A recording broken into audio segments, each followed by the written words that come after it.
نحمده ونستعينه ونستغفره ونؤمن به ونتوكل عليه ونعوذ بالله من شرور أنفسنا ومن سيئات أعمالنا من يهده الله فلا مضل له ومن يضلله فلا هادي له ونشهد أن لا إله إلا الله وحده لا شريك له ونشهد أن سيدنا وسندنا ونبينا وحبيبنا وحبيب ربنا وطبيبنا ومولانا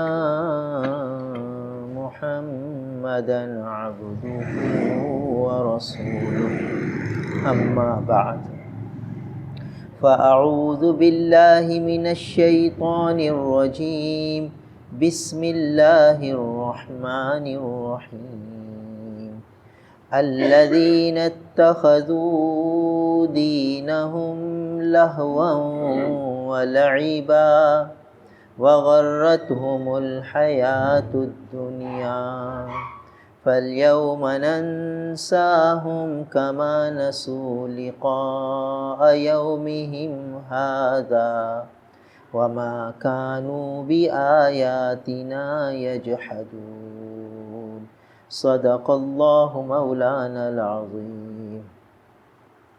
میرے محترم بزرگوں اور عزیز بھائیوں، ہم اس دنیا میں آئے ہیں تاکہ آخرت کی زندگی کو بنا لیں، اللہ تعالیٰ کے احکامات پر عمل کر لیں، اس کے نبی کے طریقے کو اپنا لیں اور کامیاب کامران ہو کر اس دنیا سے رخصت ہوں۔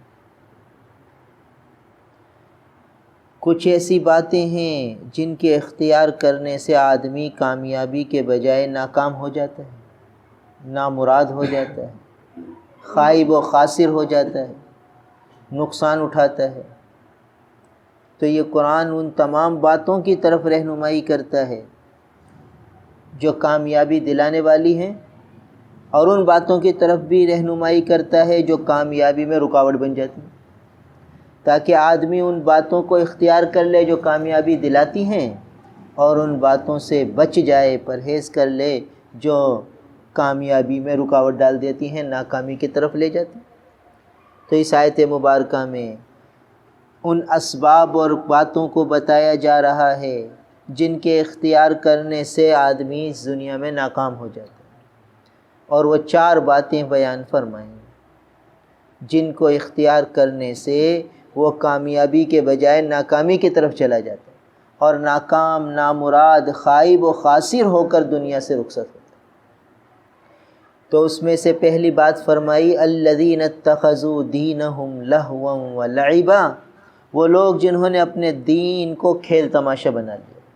تو دین کو کھیل تماشا بنانا، دین کو اپنی خواہش اور مرضی کے تابع کر لینا، اپنی مرضی کو دین کے تابع نہ کرے بلکہ دین کے احکام کو توڑ مروڑ کر اپنی مرضی، اپنی خواہش، اپنی چاہت کے تابع کر لیں، یہ ہے دین کو کھیل تماشا بنانا۔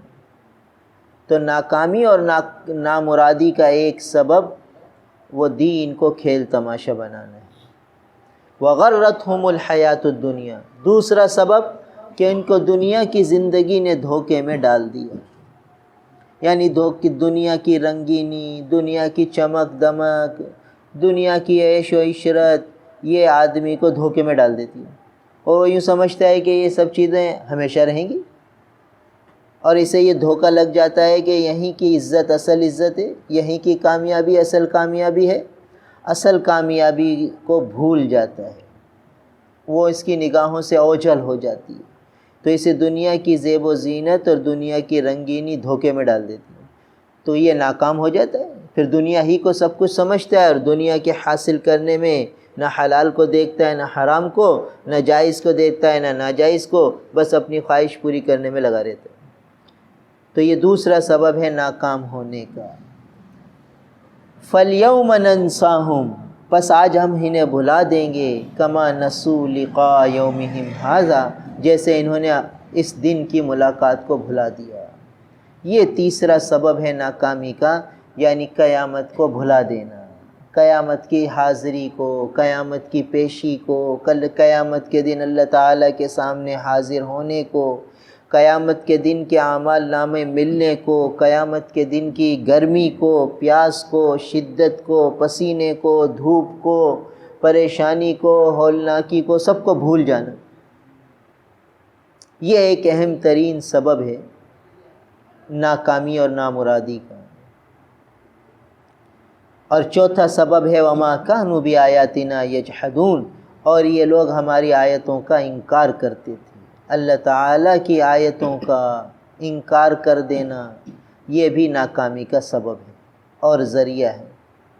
تو بات چل رہی تھی قیامت کے موضوع پر کہ یہ تیسرا سبب ہے ناکام ہونے کا، یعنی قیامت کو بھلا دینا، اور یہ بات تفصیل سے سامنے آئی کہ قیامت میں کون کون سی گھاٹیاں ہوں گی، کون کون سی منزلیں ہوں گی، کون کون سے حالات پیش آئیں گے، اور پھر یہ بات بتلائی تھی کہ قیامت کی آخری منزل اور آخری گھاٹی وہ پل صراط کی گھاٹی ہے۔ یعنی یوں سمجھیے کہ میدان حشر جہاں ختم ہوتا ہے، اس کے بعد پھر جہنم کا گڑھا ہے، اور پھر اس کے بعد آخر میں جنت ہے، اور اس پل جہاں قیامت کا میدان ختم ہوتا ہے وہاں ایک پل بنا دیا گیا ہے، وہ جنت تک پہنچتا ہے۔ تو اس پل صراط کا ایک سرا میدان حشر میں اور دوسرا سرا جنت میں، اور اس کے نیچے بیچ میں جہنم کی آگ ہے، جہنم کا گڑھا ہے، اور یہ وہ منزل ہے جس میں سے ہر ایک کو گزرنا ہے۔ وَإِن مِّنكُمْ إِلَّا وَارِدُهَا، ہر ایک کو وہاں وارد ہونا ہے، ہر ایک کو وہاں سے گزرنا ہے۔ اور یہ بات بتلائی تھی کہ بہت سے لوگ پلک جھپکتے میں گزر جائیں گے، بعض لوگ بجلی کی تیزی سے گزر جائیں گے، بعض لوگ ہوا کی طرح گزر جائیں گے، بعض لوگ تیز رفتار گھوڑے کی طرح سے گزریں گے، اور بعض لوگ تیزی سے دوڑتے ہوئے گزر جائیں گے، بعض لوگ آہستہ آہستہ گزریں گے، بعض لوگ گھسٹتے گھسٹتے بھی چلے جائیں گے، مگر بعض لوگ وہاں نیچے گر جائیں گے۔ تو یہ ایک اہم ترین گھاٹی ہے، ایک اہم ترین منزل ہے جس کو بار بار یاد رکھنا ہے۔ اور یہ بات بھی بتلائی تھی کہ عمر ابن عبدالعزیز رحمۃ اللہ علیہ وہ اس گھاٹی کو اکثر یاد رکھتے تھے، بلکہ اس گھاٹی کو یاد کرنے کے لیے اپنے گھر میں اوپر جانے کے لیے سیڑھیاں تھیں، تو سیڑھی میں ایک اینٹ تھی جو ہلتی تھی، اس پہ پاؤں رکھ کے چڑھتے تھے، اور وہ ڈگمگاتی تھی، کچی اینٹیں تھیں۔ تو باندی نے پوچھا، ایک دن باندی نے چپکے سے وہ صحیح کر دی اینٹ کہ چلو بھائی یہ حضرت گر نہ جائیں۔ تو پھر پوچھا کہ ارے یہ اینٹ کس نے صحیح کر دی؟ باندی نے کہا حضرت میں نے صحیح کر دی۔ ہمارے اللہ کی بندی، یہ اینٹ تو ہمیں پل صراط کی یاد دلاتی تھی، جب اس پہ پاؤں رکھتے تھے تو ہمیں پل صراط یاد آتا۔ تو اس طرح اکابر کا ذوق تھا اس پل صراط کو یاد رکھنے کا۔ جو اس کو یاد رکھتا ہے دنیا میں محتاط رہتا ہے، دنیا میں چوکنا رہتا ہے، اور دنیا کی عیش و عشرت رنگینی سے متاثر نہیں کرتی، حرام میں مبتلا ہونے سے رک جاتا ہے، ناجائز میں مبتلا ہونے سے رک جاتا ہے، منکرات سے بچ جاتا ہے، اللہ تعالیٰ کی اطاعت اور فرما برداری میں لگنے کا حوصلہ آ جاتا ہے، اور اللہ تعالیٰ کی نافرمانی سے بچنے کی ہمت اور استعداد پیدا ہو جاتی ہے۔ اس لیے اس پل کو یاد رکھنا ہے۔ پھر علماء نے لکھا ہے کہ یہ جو آخری گھاٹی ہے بھائی، اس پہ 7 چیک پوسٹیں ہیں، 7 جن کو یہ چیک پوسٹیں ہوں گی جن پر سے گزر کر پھر وہ آگے جائے، مستقل چیک پوسٹیں ہیں۔ اور یہ بات بتلائی تھی کہ پہلی چیک پوسٹ وہ ایمان کی ہے، پہلی جانچ وہاں ایمان کی ہوگی، جو اس میں کامیاب ہوگا اسے آگے جانے کا اشارہ ملے گا۔ پھر دوسری چیک پوسٹ آئے گی نماز کی، وہاں نماز کی چیکنگ ہوگی، جسے اشارہ ملے گا آگے نکل جائے گا۔ پھر تیسری چیک پوسٹ آئے گی زکوٰۃ کی، جسے اشارہ ملے گا آگے نکل جائے گا۔ پھر آگے آئے گی 5ویں یا 4تھی پوسٹ جو ہے وہ روزے کی، پھر حج کی، اور پھر حقوق العباد کی، اور آخر میں طہارت اور نجاست کی۔ یہ 7 چیک پوسٹیں ہیں جسے پار کرنا ہے، اس کے بعد پھر آگے کی منزل ہے جنت۔ جب یہ روایات سنی تو ایک اشکال ذہن میں ہوتا تھا کہ بھئی بچپن سے یہ سنتے آئے ہیں کہ بعض لوگ تو پلک جھپکتے میں گزر جائیں گے، بعض لوگ تیز رفتار گھوڑے کی طرح گزر جائیں گے، تو یہ چیک پوسٹوں پر رکنا ہوگا تو رکنے کی وجہ سے گزریں گے کیسے؟ اکثر یہ اشکال ذہن میں ہوتا تھا۔ پھر یہ اشکال کیسے ختم ہوا کہ یہ آج کل ٹریکر لگے ہوئے ہیں چیک پوسٹوں پر، تو جیسے ہی چیک پوسٹ پہ گاڑی آتی ہے، جس کی گاڑی پر ٹریکر لگا ہوگا اس کو روکیں گے نہیں، گزرتی چلی جائے گی پوری اسپیڈ سے، جس اسپیڈ سے پیچھے سے چل رہی ہے، حالانکہ چیک پوسٹ ہے، ساری گاڑیاں کھڑی ہوئی ہیں، سب کی گاڑیاں کھڑی ہوئی ہیں، مگر یہ گزر رہی ہے۔ بھائی کیوں گزر رہی ہے؟ ٹریکر لگاؤ، تو لگا ہوا ہے تو بس گزر گئی۔ تو اب ذہن میں آیا کہ بھئی وہاں بھی ایسے جو اہل اللہ ہوں گے، جو کامیاب ہونے والے ہوں گے، ان کو اللہ تعالیٰ ایسے ٹریکر لگا دیں گے، وہاں کوئی چیک پوسٹ پہ روکے گا ہی نہیں، بھئی گزریں گے اور پلک جھپکتے کے گزرے، ساتوں کے ساتوں منزلیں ایسے پار ہو جائیں گی۔ دیکھیے نئی ترقی کی چیزیں آخرت کے مسائل کو سمجھا دیتی ہیں، آخرت کی باتوں کو سمجھ میں آ جاتی ہیں کہ بھئی دیکھو ایسے وہاں ہو جائے گا کہ لوگ کھڑے ہوں گے، وہ لائنوں کی لائنیں کاروں کی اور گاڑیوں کی کھڑی ہوتی ہے، اور یہ ایک آتی ہے اور نکل جاتی ہے، اور کوئی نہیں روکتے اس کو۔ کیوں؟ اس نے پہلے تیاری کر رکھی ہے، پہلے پیسے جمع کرا رکھے ہیں، پہلے سے انتظام کر رکھا ہے، اور ان لوگوں نے نہیں کیا انتظام، انہیں روک لیا گیا۔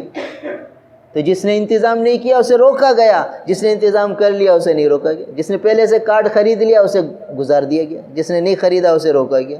تو بھائی آج ٹریکر تیار کر لیں، آج پیشگی جمع کرا دیں کارڈ کے پیسے، پھر انشاءاللہ پار ہو جائیں گے۔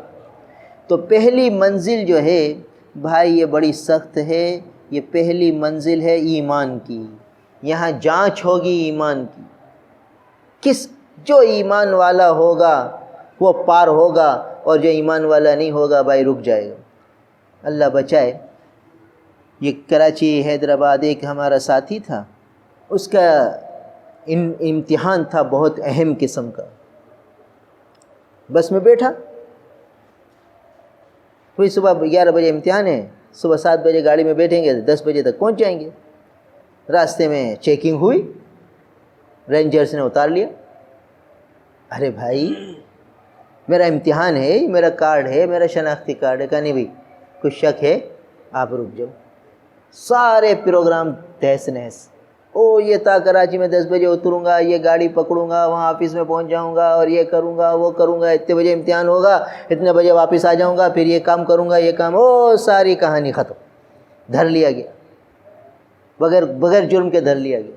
2 دن رہا، پھر چیکنگ ہوئی، پتہ چلا بھئی یہ آدمی نہیں تھا، دوسرا تھا، اس کا امتحان بھی گیا، اس کی ساری چیزیں گئی، کہ پکڑ لیا گیا چیک پوسٹ پہ۔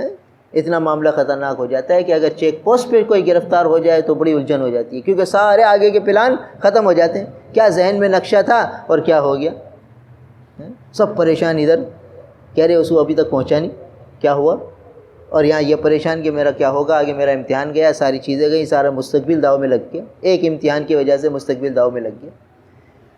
تو ایسے ہی جب ہم اس چیک پوسٹ پر آئیں گے تو بھائی ایمان کی چیکنگ ہوگی۔ کیا ہے ایمان؟ بھائی یہ بڑی نازک، بڑی لطیف چیز ہے۔ دیکھو یہ جتنی قیمتی ہوتی ہے اتنی لطیف ہوتی ہے، اتنی نازک ہوتی ہے۔ یہ سونے کے زیورات کیا ہیں؟ کتنے مہنگے ہیں اور کتنے نازک ہیں، تھوڑی سی دباؤ ٹوٹ گیا۔ اب یہ 2 تولے کا کڑا تھوڑا سا یوں کرو نا پچک جائے گا، حالانکہ 2 لاکھ کا ہے، 2.5 لاکھ کا ہے، اتنا نازک۔ تو اب دیکھیے جو جتنی قیمتی چیز ہوتی ہے اتنی نازک ہوتی ہے، اتنی لطیف ہوتی ہے۔ تو یہ ایمان کی دولت بہت قیمتی ہے، بہت نازک ہے۔ 2 جملے آدمی ایسے بول دیتا ہے کہ پتہ بھی نہیں چلتا اور ایمان گیا، ہنسی مذاق میں کچھ بول دیا، شریعت کی کسی بات کا مذاق اڑ گیا، اس کو پتہ بھی نہیں، اس کا ایمان چلا گیا۔ آج یہ چیک پوسٹ پہ چیکنگ ہوگی، ہاں بھائی ہے تمہارے پاس ایمان کے نہیں؟ دنیا میں تو ایمان والوں کے ساتھ رہے، مسلمانوں کا تمہارا شناختی کارڈ تھا، شناختی کارڈ میں لکھا ہوا تھا مسلمان، آج پتہ چلے گا کہ کیا تھے۔ یہ ہے چیک پوسٹ۔ اور یہاں بھائی یہاں تو کچھ ہوگا نہیں کہ دے دلا کے جان چھوڑے آئے کہ چلو بھئی کچھ دے دلا دو نکل جائیں گے۔ بھائی یہاں نکلنا نہیں ہوگا، آج تیاری کرنی ہے، ایسا مضبوط ایمان بنانا ہے کہ کل اس چیک پوسٹ پر پہنچے تو وہ دیکھ کر کے بھئی ٹھیک ہے جاؤ، بلکہ پہلے سے ٹریکر لگاؤ کہ چیک پوسٹ پہ کوئی روکے ہی نہ۔ تو بھائی اس کے لیے خوب محنت کرنی ہوگی، خوب ایمان کو مضبوط کرنا ہوگا، اور خوب ایمان کو مضبوط کرنا کیا ہے کہ خوب اللہ تعالیٰ کی عظمت کو، اللہ تعالیٰ کی بڑائی کو، اللہ تعالیٰ سے ہونے کو اتنا بولے کہ ہر وقت، ہر آن، ہر گھڑی اس کو یہ محسوس ہو کہ یہ عمل اللہ کی طرف سے ہو رہا ہے۔ بیماری آ گئی تو پریشان نہ ہو، سمجھے یہ اللہ کی طرف سے ہے، اور جو اللہ کی طرف سے ہے تو اللہ تعالیٰ کی ذات حکیم ہے، اور حکیم کا کوئی کام حکمت سے خالی نہیں ہوتا۔ فعل الحکیم لا یخلو عن الحکمہ، حکیم کا فعل حکمت سے خالی نہیں ہوتا۔ اور پھر الخیر فیما وقع، جو کام واقع ہوا ہے اسی میں خیر ہے۔ بیماری آ گئی اس میں خیر ہے، پریشانی آ گئی اس میں خیر ہے، الجھنیں آ گئیں اس میں خیر ہے۔ سب سے جتنی پریشانیاں دنیا میں آ جائیں اس میں خیر ہے۔ کیا خیر ہے کہ یا تو دنیا میں گناہ جڑ گئے، یا آنے والی مصیبتیں اس سے بڑی ٹل گئیں، یا آخرت کے اعتبار سے اللہ تعالیٰ بے حساب نعمتوں سے نواز دیں گے، بے حساب دولتوں سے نواز دیں گے۔ تو مومن کے لیے یہاں کی پریشانیاں بھی خیر ہی کا ذریعہ ہیں۔ جب خیر کا ذریعہ ہیں تو پریشانی آ جائے اور آدمی اس کی وجہ سے پریشان ہو جائے اور اپنے آپ کو الجھنوں کا شکار کر لے اور مایوس ہو جائے، یہ ایمان کا خلل ہے۔ کہ مومن اور مایوس، مومن کے پاس مایوسی کا کیا کام ہے؟ کہ اللہ کی رحمت سے مایوس نہیں ہوتا مومن، جس کے ایمان میں خلل ہے وہ مایوس ہونے لگتا ہے، اور جو مایوس ہونے لگتا ہے بھائی پھر بڑے خطرے کی بات ہے۔ تو آج چیک پوسٹ پر چیکنگ ہوگی کہ کن کن لمحات میں مایوس ہوا تھا، کن کن موقعوں پر اس نے اللہ پر اعتماد نہیں کیا تھا، کن کن موقعوں پر اس نے پریشانیوں پہ شکوہ شکایت کی، فلاں کو تو کچھ نہیں ہوتا، وہ گناہوں میں ڈوبے ہوئے ہیں، وہ نماز بھی نہیں پڑھتے، اور ہم اتنا کچھ کرتے ہیں، ساری پریشانیاں ہمارے ہی گلے آتی ہیں۔ اس قسم کی باتیں یہ ایمان کے منافی ہیں۔ بھائی وہ نماز نہیں پڑھتا، اس کا فعل ہے۔ بعض اوقات اللہ تعالیٰ نافرمانوں کو ڈھیل دیتے ہیں۔ فلما نسوا ما ذکروا فتحنا علیہم ابواب کل شیء، فلما نسوا ما ذکروا، جس چیز کی ان کو نصیحت کی گئی جب یہ بھول گئے نصیحت کو تو فتحنا علیہم ابواب کل شیء، ہر چیز کے دروازے ہم نے کھول دیے۔ دیکھیے یورپ والے اللہ کو بھولے ہوئے کیسی شاہانہ زندگی بظاہر گزار رہے ہیں۔ فتحنا علیہم ابواب کل شیء، ہر چیز کے دروازے ہم ان پر کھول دیتے ہیں۔ کس وجہ سے؟ بھول جانے کی وجہ سے۔ کیوں؟ پھر بغتتاً اچانک پکڑ آتی، پھر اچانک پکڑ آتی ہے، پھر یہ پریشان ہو جاتے کہ یہ کیا ہو گیا، یہ کیا ہو گیا، پکڑ پھر اچانک آتی ہے۔ تو اس لیے وَلَوْ أَنَّ أَهْلَ الْقُرَىٰ آمَنُوا وَاتَّقَوْا لَفَتَحْنَا عَلَيْهِمْ بَرَكَاتٍ مِّنَ السَّمَاءِ، یہ دوسری جگہ فرمایا وَلَوْ أَنَّ أَهْلَ الْقُرَىٰ آمَنُوا وَاتَّقَوْا، کہ بستی والے اگر ایمان لے آئیں اور تقوی اختیار کر لیں، لَفَتَحْنَا عَلَيْهِمْ بَرَكَاتٍ مِّنَ السَّمَاءِ، ہم ان پر آسمان سے برکتوں کے دروازے کھول دیں گے۔ لَفَتَحْنَا عَلَيْهِمْ برکات، برکات کھول دیں گے، دروازے نہیں کھولیں گے، برکات براہ راست ڈائریکٹ کھول دیں گے۔ بتائیے وہاں یہ فرمایا کہ فلما نسوا ما ذکروا به علیہم فتحنا علیہم ابواب کل شیء، ہر چیز کے دروازے کھول دیں گے، برکتیں نہیں آئیں گی۔ نافرمانی پر ہر چیز کی فراوانی ہوگی، برکت نہیں ہوگی، اور تقوی اور ایمان پر برکتیں کھل جائیں گی۔ فتحنا علیہم برکات من السماء، آسمان سے برکتیں کھول دیں گے۔ تو یہ وعدے ہیں۔ دیکھیے صحابہ کے زمانے میں برکتیں کھل گئیں، کیسی برکتیں کھلی، ایمان تھا، تقوی تھا، برکتیں ہی برکتیں۔ اور آج ہر چیز موجود ہے بھائی۔ اس زمانے کے اعتبار سے ہم دیکھیں تو بھائی ہم تو بٹن دباتے ہیں پانی آ جاتا ہے بھائی، وہاں تو بھائی جاتے تھے کہاں، کنووں میں جا کے پانی لاتے تھے، چھوٹی چھوٹی مٹکیوں میں پانی بھرتے تھے، پانی ختم ہو گیا تو اب انتظار کرو، اتفاق سے مٹکوں میں پانی ختم ہو گیا، اب کیا ہے انتظار، اب مٹکے سے پانی، اب کنویں سے پانی بھر کے لائیں گے تو پئیں گے جب تک پیاس برداشت کرو، اور یہاں تو بس بٹن دباؤ، مشین چلی، پانی آیا، پیو، مزے کرو، نہاؤ دھو۔ وہاں تو نہانے کا انتظار، پانی ہے نہیں ہے انتظار کرو، پانی آئے گا تو نہائیں گے، ادھر مشین کا بٹن دبایا پانی آئے گا۔ ہاں بھائی کپڑے دھونے تو کیسی مشقت، اب تو مشین میں کپڑے ڈالے، دھل گئے، خشک ہو گئے، خشک ہو کر آ گئے، یعنی نچوڑنے کی بھی ضرورت نہیں ہے۔ تو اتنی آسانیاں، یہ تو یہاں ہے، پھر یورپ میں جاؤ تو اور کتنی آسانیاں ہیں. فتحنا علیہم ابواب کل شیء، ہر چیز کی سہولتیں اللہ دے دیں گے. نافرمانیوں پر برکتیں نہیں آئیں. برکت کس چیز کو کہتے ہیں؟ برکت کہتے ہیں جس کا مفہوم یہ ہے کہ ایسی آسانیاں اور سہولتیں ہوں کہ آدمی کو کوئی الجھن نہ ہو. اب بہت سی گاڑیاں آدمی کی کھڑی ہیں، 3 کاریں اس کے پاس کھڑی ہیں مگر اتفاق سے خراب ہیں. ہر گاڑی میں کوئی نہ کوئی فالٹ ہے، اسٹارٹ ہی نہیں ہو رہی. تو یہ 3 بڑی بڑی گاڑیاں اس کے کس کام کی ہیں؟ اور ایک آدمی کا موٹر سائیکل ہے، وہ بھی بالکل کھچاڑا، کک مارتا ہے، شروع ہو جاتی ہے، چلا جاتا ہے. یہ برکت ہے کہ 25,000 کی موٹر سائیکل ہے، اس کو پریشانی نہیں ہے کہیں جانے کی، کک ماری چلا گیا، کہیں سے کہیں پہنچ گیا. یہ ہے برکت. 3 کاریں کھڑی ہیں اور اس میں تھوڑا تھوڑا فالٹ ہے، اسٹارٹ ہی نہیں ہو رہی، یہ کہیں جا نہیں پا رہا. اب دیکھیے اس کے پاس کیا ہے، ہر چیز ہے، جانے کے سارے اسباب میسر ہیں. برکت نہیں ہے کہ اس کی مرضی کا کام نہیں ہو پا رہا، اس کی چاہت کا کام نہیں ہو پا رہا، جو یہ چاہ رہا ہے وہ نہیں ہو پا رہا. اس کے پاس برکت نہیں ہے، مال ہے، اور اس آدمی کے پاس برکت ہے، اس کا کام ہو گیا. ایک آدمی ہے، اس کا بچہ بیمار ہو گیا، چلا گیا آغا خان، فیسیں بھی بھر رہا ہے، ٹیسٹیں بھی کرا رہا ہے، اور بھائی اتنی ساری تکلیفوں کے بعد بہرحال مقدر میں شفاتی ہو گئی. اور یہی بیماری ایک غریب کے بچے کو لگی، اس نے کہوا پلایا، کہوا پینے سے اس کو صحیح ہو گیا. یہ ہے برکت. یہ برکت ہے. وہ بے برکتی ہے. شفا تو اس کو بھی ملی، شفا تو اس کو بھی ملی. یہ نہیں کہ اس کے پاس جو ہے وہ پیسے تھے تو یہ آغا خان چلا گیا، اس نے ساری رپورٹیں کرا لیں اور ساری مہنگی سے مہنگی ادویات کھا لیں، لگا لیں. بھائی شفا تو اللہ کے حکم میں تھی. اس غریب کے پاس برکت تھی کہ اس کو اللہ نے قہوے سے شفا دے دی، اور اس کو بڑی بڑی دواؤں اور ٹیسٹوں سے گزارنے کے بعد شفا دی. اس کے بعد برکت نہیں ہے. ہر چیز ہے، برکت نہیں ہے. اب برکت نہ ہونے کی وجہ سے اس کو کتنی پریشانی ہوئی، ڈاکٹروں کے دھکے، رپورٹوں کے دھکے، ان ساری پریشانیوں میں کتنا مبتلا ہوا، کیسی اذیت اٹھائی کہ آج رپورٹ آئے گی، دیکھوں گا کیا ہوگا کیا نہیں ہوگا، اور ادھر وہ کہوا پلا رہا ہے، اس کو صحیح ہو رہا ہے. یہ برکت ہے، اس کو برکت کہتے ہیں. تو برکت کا مفہوم یہ ہے کہ کام مرضی کے مطابق آسانی سے، سہولت سے، عافیت سے ہو جاتا ہے. کوئی الجھن نہیں ہوتی، کوئی پریشانی نہیں ہوتی، کوئی گھبراہٹ نہیں ہوتی، کوئی بے چینی نہیں ہوتی، کوئی بے سکونی نہیں ہوتی. تو جب وَلَوْ أَنَّ أَهْلَ الْقُرَىٰ آمَنُوا وَاتَّقَوْا لَفَتَحْنَا عَلَيْهِمْ بَرَكَاتٍ مِّنَ السَّمَاءِ وَالْأَرْضِ. آسمان اور زمین کی برکتیں کھول دیں گے. تو برکتیں کھولنے کے لیے ایمان چاہیے، تقوی چاہیے، اور چیزیں حاصل کرنے کے لیے وہ گناہ اختیار کر لو، نافرمانی میں مبتلا ہو جاؤ، بہت سی چیزیں مل جائیں گی.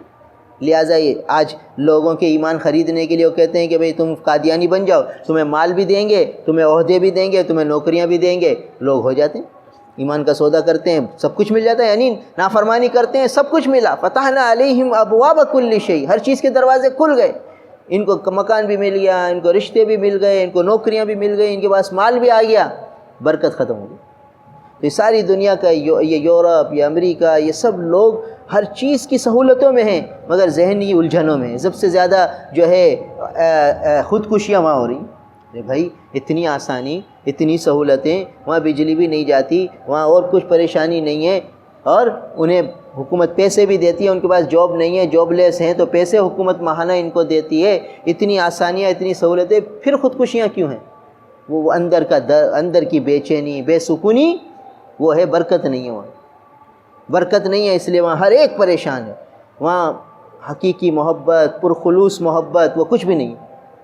وہاں کوئی مر جاتا ہے تو یہ مجمع کا مجمع کسی گھر میں جمع نہیں ہوتا. وہاں شادی ہوتی ہے تو 500 آدمی جمع نہیں ہوتے، 8 10 20 25 وہ ہوٹل میں جا کے کھانا کھا لیتے ہیں، ہو گئی شادی. اور یہاں ایک شادی میں 500 افراد، 1000 آدمی کی دعوت ہوتی ہے، سب آتے ہیں. یہ کیا ہے؟ یہ برکت ہے. یعنی ایک آدمی شادی یہاں ہے، لاہور سے 10,000 خرچ کر کے آتا ہے. کیا ضرورت تھی اس کو 10,000 خرچ کرنے کی؟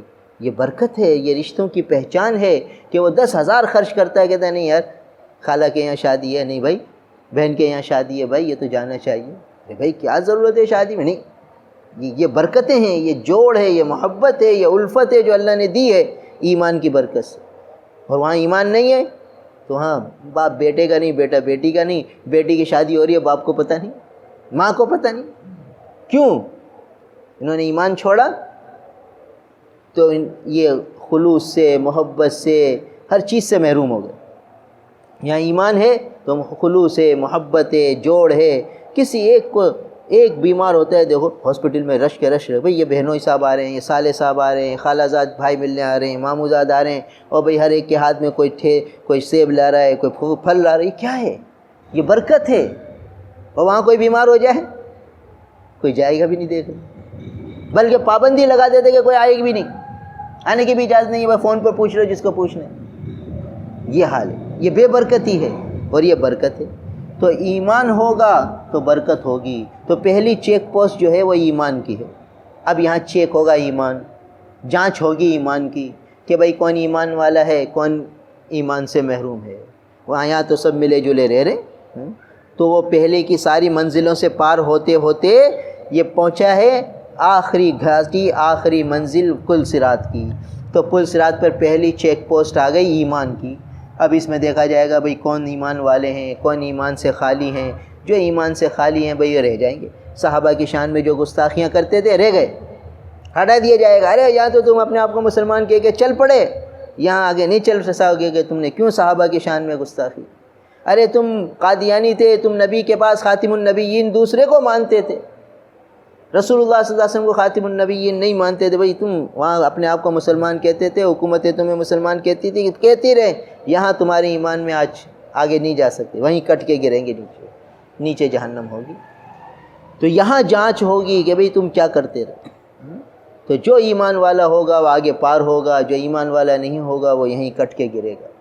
تو ایمان کے اعتبار سے آدمی چوکنا رہے، ہر آن ہر گھڑی اللہ تعالیٰ سے نعمت ایمان کی سلامتی مانگتا رہے کہ اللہ ہمارے ایمان کو سلامت رکھیے، موت تک ہمارے ساتھ ایمان کو محفوظ رکھیے، ہمارے ایمان پر ڈاکے ڈالنے والوں سے ہمیں بچائیے، صحیح رخ پہ ڈالنے کی۔ اہدنا الصراط المستقیم ہر نماز کی ہر رکعت میں لازم کر دیے، اہدنا الصراط المستقیم پڑھو، یہ ضروری ہے، نہیں پڑھو گے نماز ہی نہیں ہوگی۔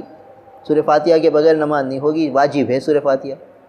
اور سورہ فاتحہ میں اہدنا الصراط المستقیم ہے کہ اس صراط مستقیم کی دعا ہر نماز میں مانگنی ہے اور نماز کی ہر رکعت میں مانگنی ہے۔ نہیں مانگو گے تو تمہاری نماز نہیں ہوگی، نماز نہیں ہوگی تو گویا کہ تمہارا یہ نماز کیوں نہیں ہوئی کہ تم نے صراط مستقیم مانگی نہیں۔ یعنی ایمان کی دولت مستقل مانگتے رہنا ہے اور موت تک مانگنا ہے۔ اس لیے بھائی یہ پہلی چیک پوسٹ ہوگی جس پر ایمان کی جانچ ہوگی۔ اگلی چیک پوسٹ پر نماز کی، نماز میں کیا چیکنگ ہوگی وہ مستقل عنوان ہے، انشاءاللہ اگلے ہفتے بات ہوگی۔ اللہ تعالی عمل کی توفیق عطا فرمائے۔ الحمدللہ رب العالمین والعاقبۃ للمتقین والصلاة والسلام علی رسولہ محمد وآلہ واصحابہ اجمعین۔ اللہم انت السلام ومنک السلام تبارکت یا ذا الجلال والاکرام۔ ربنا لا تؤاخذنا ان نسینا واخطأنا ربنا ولا تحمل علينا إصرا كما حملته على الذين من قبلنا ربنا ولا تحملنا ما لا طاقة لنا به واعف عنا واغفر لنا وارحمنا أنت مولانا فانصرنا على القوم الكافرين۔ اللهم آت محمدا الوسيلة والفضيلة وابعثه مقاما محمودا الذي وعدته۔ اللهم لا تكلنا إلى أنفسنا طرفة عين، اللهم لا تكلنا إلى أنفسنا طرفة عين۔ اللهم استر بسترك الجميل، اللهم استر بسترك الجميل۔